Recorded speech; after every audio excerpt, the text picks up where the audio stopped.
Well, we've just had one smooth operated, and we're now going to move on to the next one. So Michael Colligan is an Orrum Patient Safety Organization member. He got a doctorate in healthcare administration at UMMC, before designing and building the Orrum PSO, so the official instant reporting system of AMSECT. So he's going to talk to us how we can get a sustained improvement from good data capture. Welcome.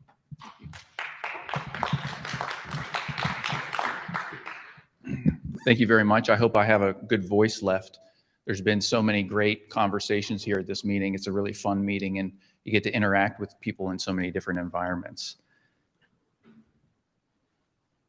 Before we get started, 2 quick disclosures. Number 1, I'm an employee of Orrum Clinical Analytics. Most of you probably know that. Number 2, I'm going to talk about some legal protections today. Those understandings are based on my perception of the law as it stands today. Both my perception and the law are subject to change. So I would encourage you to seek your own legal advice. But we're going to start with a story like many great talks. You may have heard this before, so I'll be brief. But in December of 1974, TWA Flight 514 was on its way to Washington, D.C. But because there were high winds in D.C., 514 was rerouted to another nearby airport. Now, as 514 made its way to this nearby airport, visibility was not very good. And there was some miscommunication with air traffic control about the instructions for landing. And as a result of this miscommunication, 514 plowed into the side of Mount Weather and killed all 92 people on board. Now, during the investigation of this event, the FAA realized that at least 2 other pilots from 2 different airlines had experienced the exact same miscommunication on the exact same approach to the exact same airport in very recent history. And both of those pilots had reported that event locally to their airlines. But there was no system in place to help that information flow out to everyone who needed it. In this case, both the pilots and the air traffic controllers thought they were following the rules for instructing planes to land as the rules were written. And clearly in this case, if there's a massive misunderstanding like that, that information needs to go out to all pilots at all airlines and all air traffic controllers at all airports. Local reporting will not be sufficient to correct this problem. And so then the FAA realized that a top-down solution in many cases for safety is not the right answer. In many situations, you need a bottom-up solution where there's input from the end user. And so as a result, in 1975, the FAA created the Aviation Safety Reporting System. This is a national system that collects anonymous, confidential reports on safety events in aviation. Those events are put in front of experienced analysts, and the learning is then distributed amongst the entire country. All pilots at all airlines, all air traffic controllers, ground crew, it goes on and on. And so perfusion's much like aviation, and in fact, we had almost an identical incident to 514 in our profession. In 2011, JEC published this piece, Massive Air Embolism in a Fontan Patient. It was supposed to be a unique case report, but it wasn't. Instead, after publication of this piece, JEC received multiple letters to the editor, some of them anonymous, outlining nearly identical events at other facilities across the country. You see, just like Amanda or Mandy was talking about earlier, and just like Melissa had mentioned in her talk, there's no system, or there was no system, to collect information like that and distribute it out. And of course, this has not gone unnoticed in our profession. For more than 20 years, there's mentions in the literature of a need for a national incident reporting system in both perfusion and cardiac surgery in general that can collect events like this from the end users and then distribute that need-to-know information, not just locally, but back out across the entire spectrum of providers so that patients don't have to suffer harm from similar events over and over again at different facilities across the country and over time. So let's look briefly at a history of incident reporting for perfusion. We have to start out by acknowledging that in 1998, the Australia-New Zealand College of Perfusionists created what was called the Perfusion Incident Reporting System at the time. And that was only open to Australia-New Zealand College of Perfusion members. In 2003 was the first published suggestion for a national system that I was able to find. And we go on in 2004, that peers system opened via the web to members worldwide or people worldwide to submit reports. And then there's multiple calls, Kuru's, Matei at Children's Hospital of Boston. And then in 2014, Dave Fitzgerald, who was AMSEC president at the time, put the desire for a national incident reporting system into AMSEC's strategic plan. And that same year, AMSEC considered joining the peer system, but legal concerns prevented that from happening.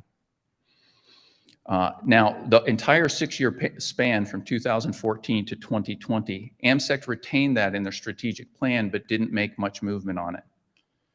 And then the gentleman who just exited the stage in 2020 reopened exploration into this idea in a president's message in AMSEC today. Now, unbeknownst to Jim, at almost a year and a half earlier, I was working with some colleagues on developing such a system. I had just finished some education where I learned a lot about patient safety organizations and how they function and what they can do. And so after discussions with AMSEC, we created our system and we formed an affiliation with AMSEC, and that started what I call the modern era. So in May of 2020, we had already been collecting reports, but then became open nationwide for collection of reports from anyone and every provider who would like to submit something. And this press release was sent out via AMSEC, I think on May 16th, 2022.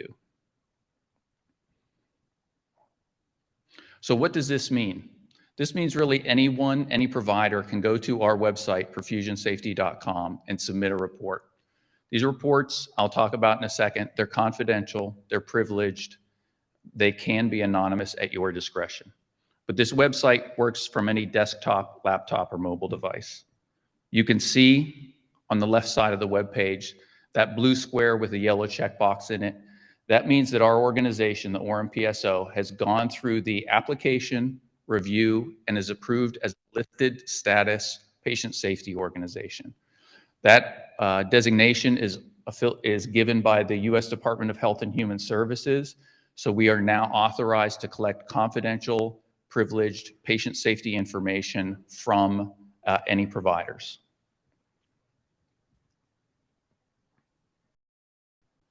Before working with AMSEC, we were already collecting event reports from a smaller group of providers. But here's where we stand today after collecting data for almost 2 years. We've collected and analyzed 104 reports. We've certainly got more reports that we have not completed analysis on yet. We have 143 participating facilities that not only submit reports, but get data back on the back end about what they can do to improve safety at their facilities. And we've generated 25 what we consider to be novel best practices. And those are data points that can help you to avoid events at your facility so that you don't have to experience that patient harm event before putting mitigating strategies in place. And to be quite honest, we find that these 25 novel suggestions don't just prevent 25 individual reports that we've received, but because many reports have similarities in their methodologies or human factors, these 25 best practices may prevent something like 75 or possibly even 100 near-miss events or patient harm events. But what do we do now? Now we're just starting to get this data.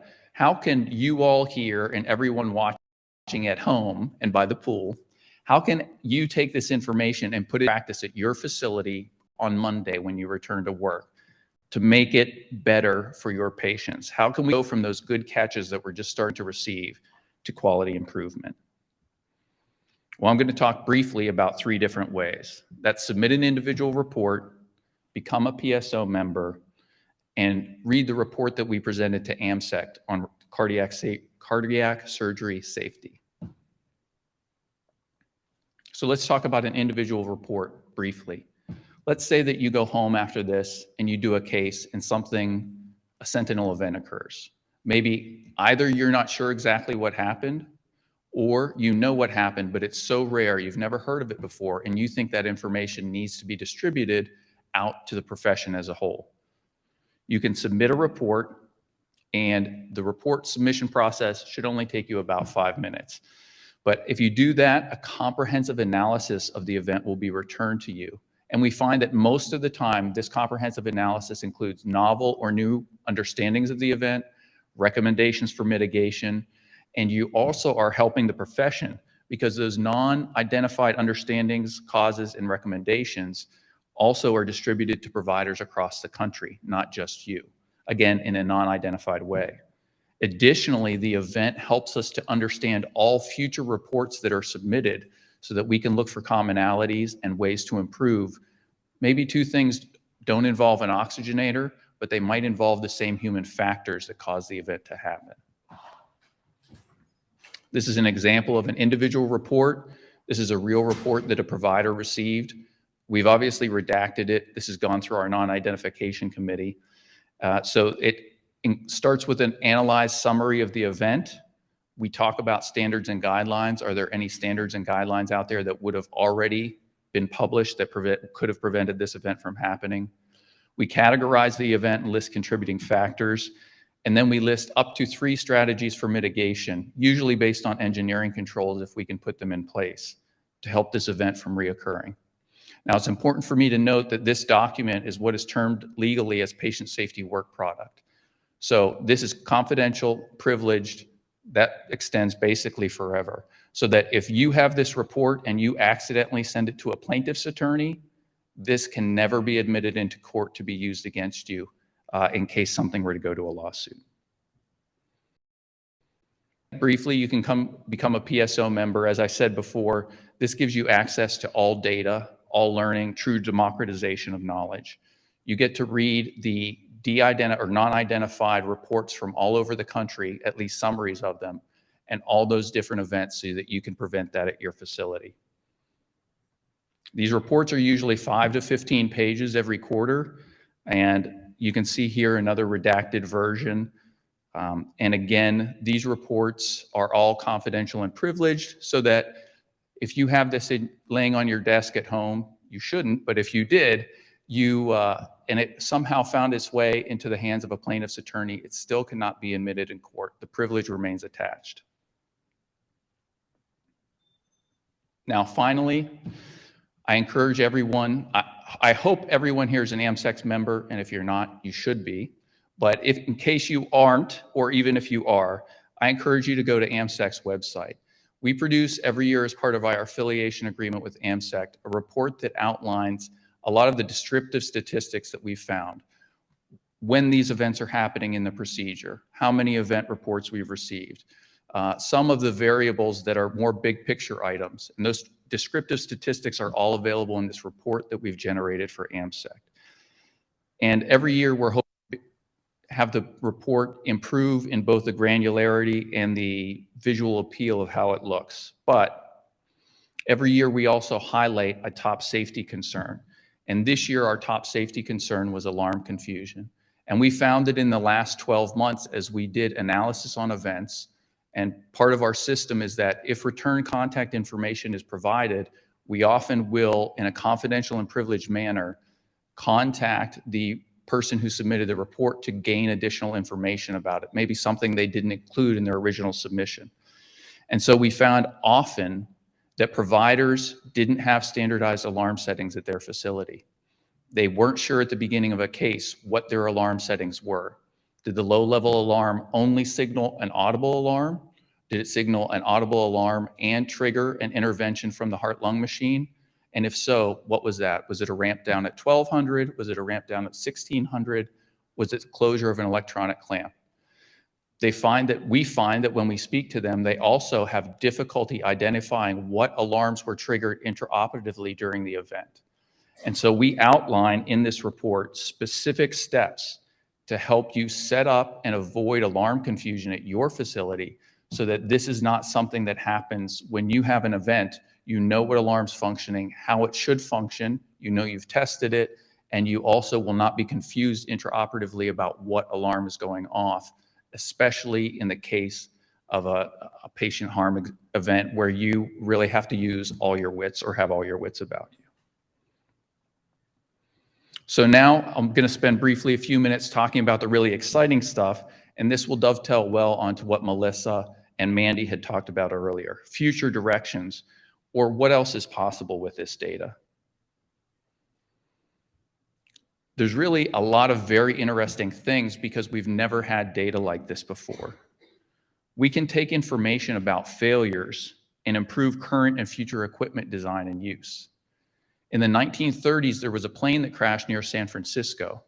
The plane was brand new. It was considered the best in class. It was considered to have all the safety features that you could want. But that plane crashed because the co-pilot dropped a microphone on the floor, and the microphone became stuck between the floor and the control column so that they couldn't control the plane's elevation. Something the engineers the pilots never thought of.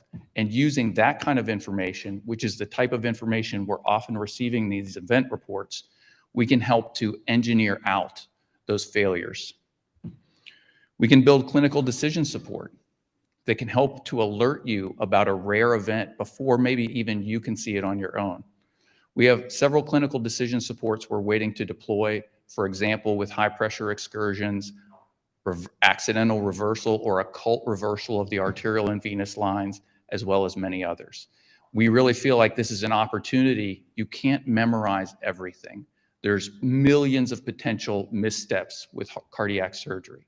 And this is a great way to put in place something to detect errors early, things that data points, specific data points, might not be able to capture.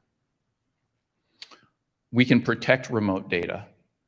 We're talking about so much data capture in our heart-lung machines and other equipment nowadays. Where does that data sit, and can it be used against you in case something doesn't go the way you want it to?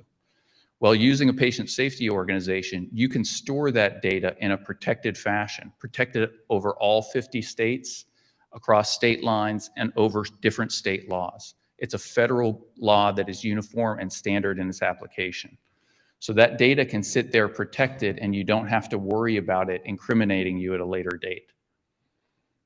We can take the information that we're learning and design simulations based on actual events. And aviation's been doing this since the 70s. When they put pilots through simulations, those aren't just theoretical simulations. Those are often based on data that was pulled from a black box when a plane, for example, flew through some bizarre weather phenomenon. Sometimes this has been done before with microbursts specifically. But we can do the same thing.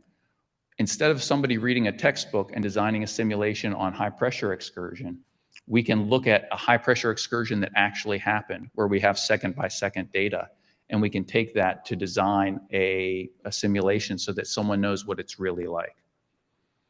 And finally, we can understand how to educate students based on what events they're likely to see.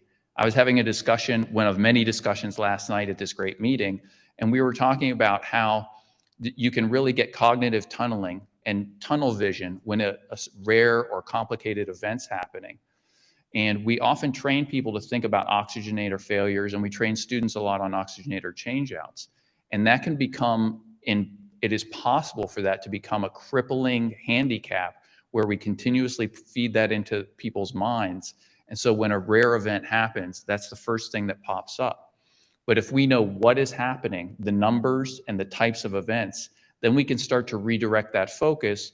Maybe oxygenator failure is not typically the right solution. There's a differential diagnosis going on, and we have to figure it out, what that is, and we have to know the odds for each event to do that.